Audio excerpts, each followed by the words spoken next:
vetted and re-vetted and vetted and re-vetted for resettlement status in the United States. And the Homeland Security is doing it, the FBI does it. It starts with the UN, with meetings, and then counter-checking who packed your bags, and oh, did you lie about this or not about that? Your uncle, your brother, your whatever that might be with al-Nusra Front, maybe, maybe not, or with the government, maybe, maybe not. All of that stuff falls into play to be clean as a whistle, to be on the plane in Amman, Jordan, or Beirut, Lebanon, or Ankara, Turkey, to get on the plane to be flying to the United States. What happened in December, a family that had been vetted thoroughly by the agencies was on the plane, crossing the ocean to go to Indiana.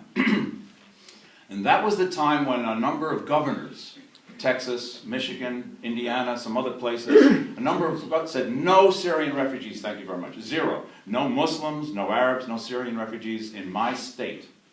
They're not welcome. That family was due to be resettled in Indianapolis, where things were set up. A committee was there, a committee like all of us here today had done all the proper work. Who's going to be in charge of the children's ESL work?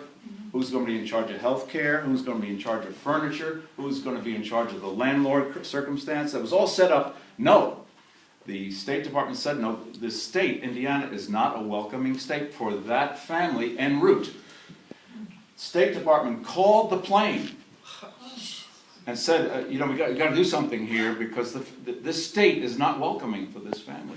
What a thing, right? Well, the family doesn't know that. They're sitting on the plane. But they didn't divert the plane, but what they did land in Indianapolis, but quickly got on another plane to Hartford, Connecticut, where they were welcome and are welcome. They're not thriving now. He's a dishwasher.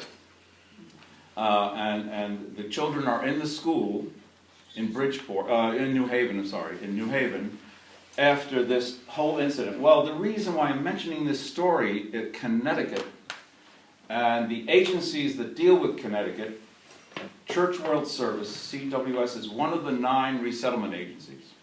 Church World Service has an affiliate on the ground in Connecticut called IRIS, I-R-I-S, and they do the hard work on the ground.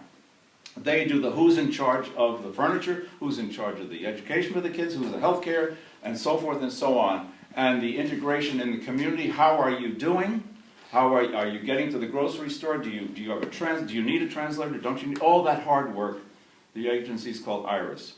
Well, they kind of became famous in a way. Connecticut became famous as the welcoming state.